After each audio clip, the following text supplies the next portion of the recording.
All right. So, the top 10 video games of the year, obviously, that's a personal choice no matter who you're talking to. And I'm no particular authority.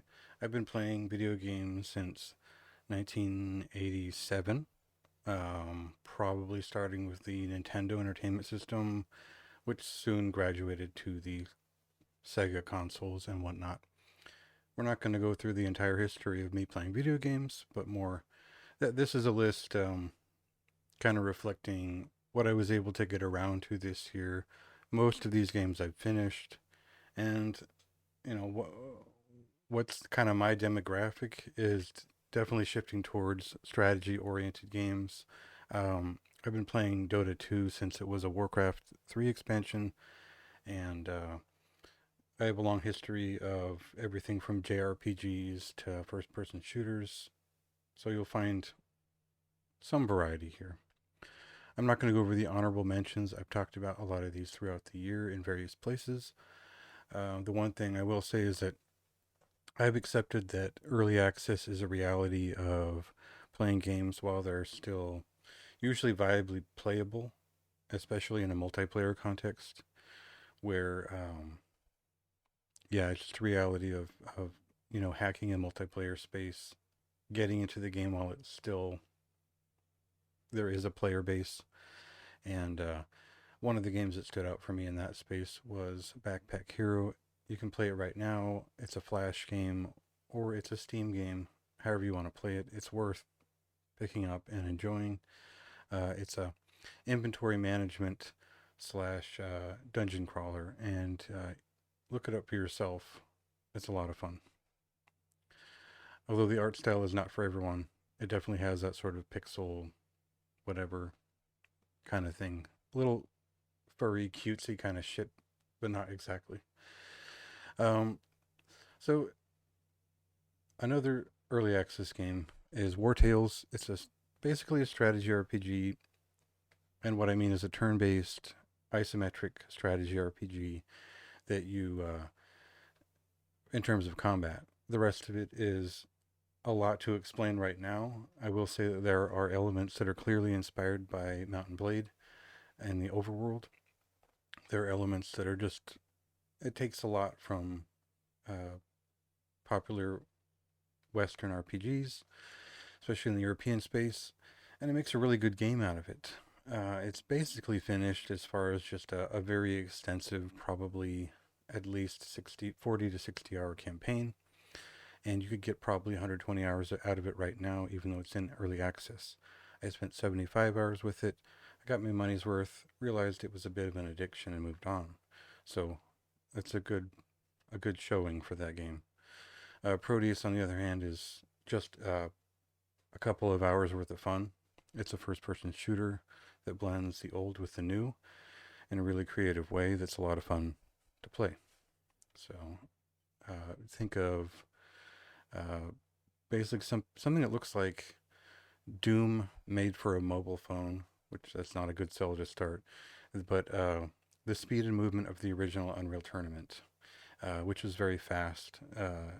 Like I played a lot of Unreal Tournament online on the Dreamcast, which is it's kind of hilarious, but it was very fast in movement, responsive, and it plays a little bit like Doom as well, both old and new Doom. Expeditions Rome is another strategy RPG. This one is historical fiction, probably leaning a little bit more towards historical in a lot of ways. We follow the protagonist here through a campaign of with a lot of twists and turns. It's a really interesting game that rewards people who pay attention to the details, who are strategic, and are prone. Or if you don't get bored fiddling with menus for half an hour before each campaign chapter, and you like to upgrade gear, skills, and all that, this game has just so much of it. And they've added a bit to it since launch. Uh, the developer decided to make NFT concerned games. They made some statement and kind of cut out of this one, but I can't support NFTs, but I did and really enjoy this game.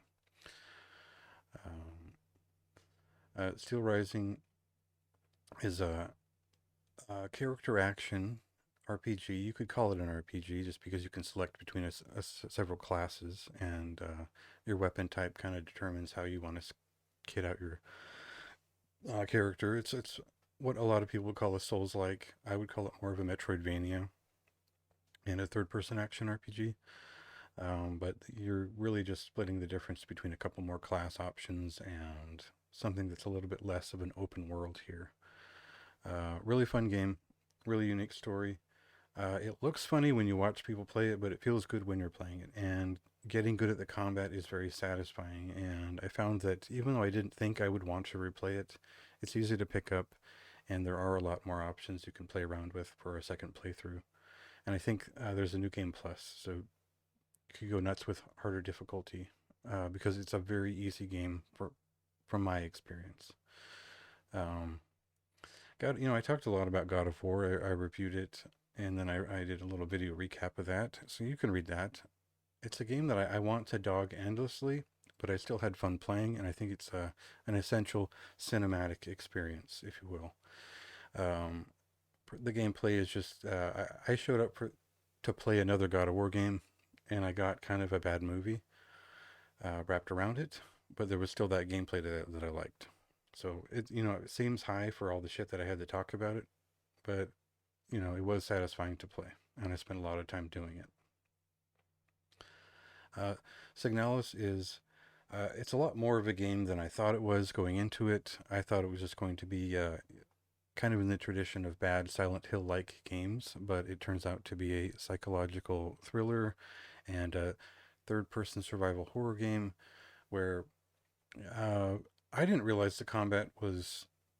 I mean, they kind of tell you, they kind of hint, but you really don't have to kill any of these phantoms or whatever you want to call them. And there is a reward, which I guess I won't spoil for choosing not to go the combat route and just to kind of run through the story and avoid um, a lot of what the game kind of puts into a pretty fun combat system, if you will. Anyway, I don't want to spoil any of it because it's not a very long game and it's really worth experiencing. I think it's both been highly rated and underrated by a lot of people. And, um, it's only about probably 15, 16 hours if you play through it twice. You probably rush through it faster the second time.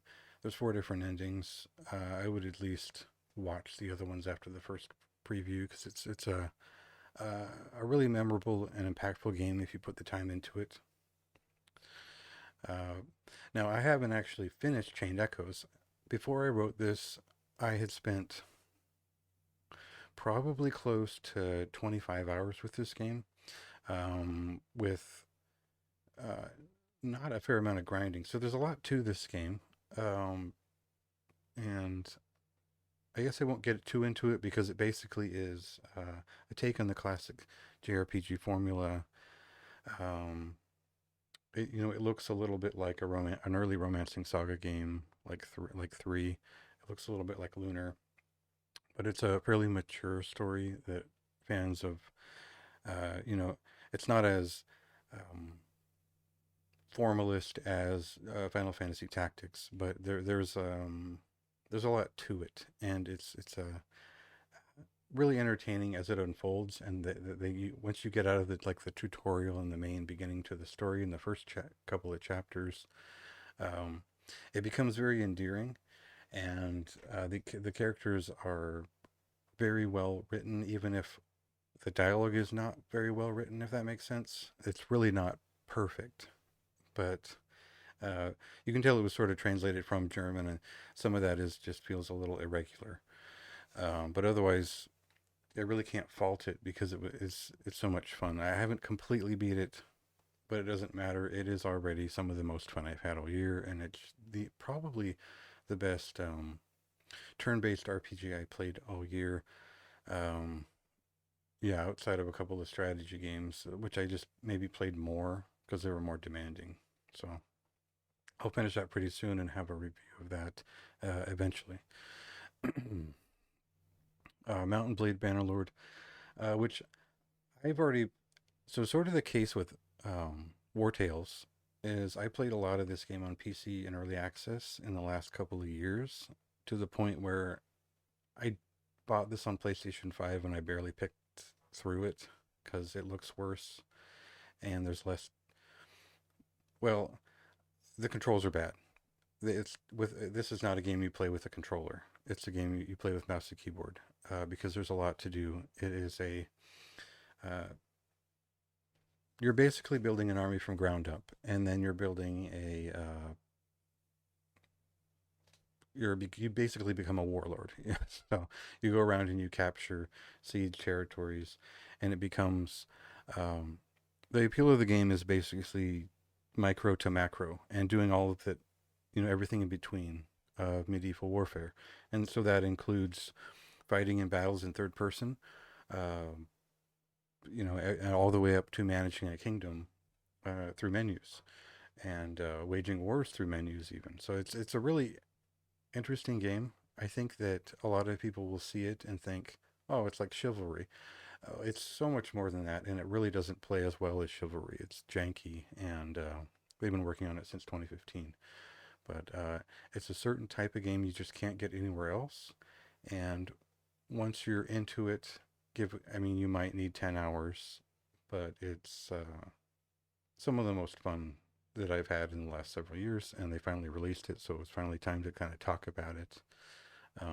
But I would say you definitely go for the PC. I just kind of made a mistake buying the PlayStation 5 version. It's just not playable.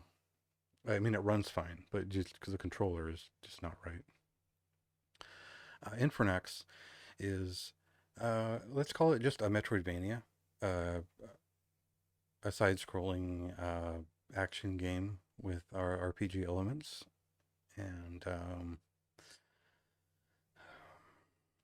so it's sort of like Cyber Shadow last year. This just appeals to what I've always liked about video games, where I started with video games, which was playing uh, platformers and action adventure games and wanting things like a save system, wanting character progression and unique interactions with the environment. So you get some of that in like Simon's Quest and all that, and you get a lot more of it here in Infernax. It's also not, that graphic does look a little bit cartoonish. The game is actually pretty bloody. It's pretty brutal, and the music's pretty good too. It goes for an 8-bit style rather than a 16-bit, and that just means everything's a little bit more blocky. And the controls can definitely be frustrating. I found it was a lot easier to play on the PlayStation 4. So a lot of secrets, a lot of very difficult bosses that are just stupid, and it's a lot of fun to play. Uh, but yeah, I mean, obviously, the game of the year is Elden Ring. I think everyone who played it could either agree on that or they're just don't have a lot of fun with this type of game. I don't need, I really don't need to explain what Elden Ring is, but an open world third person action RPG, which is, it leaves you alone. It leaves you alone with the world to experience it as you see it. And this has always been the major appeal of From Software games. Beyond, even if you go back to a game like Eternal Ring, they definitely a PlayStation 2 game, I think. Yeah, it certainly had dialogue. It certainly had a story, but it was equally cryptic. You would figure out what you needed to do, but through a process of trial and error in those cases. In this case, you learn through observation and a little bit of trial and error, and probably with your experience you've gained through playing the last 4 or 5 games from the developer. So basically, we get a jump button here, and and an open world, and everything that you kind of wanted Sekiro to be, this game is, and you don't have to parry the whole time through the game. So uh, I can't think of a more perfect and engrossing RPG experience in an open world that I've ever had. But yeah, I think I spent 250 hours at least on this game this year. I was staying up every night for the first week after it released. It was just clearly my favorite thing this year. So, point made. Um, that's just those are the 10 games that I thought were the best this year. So there you go.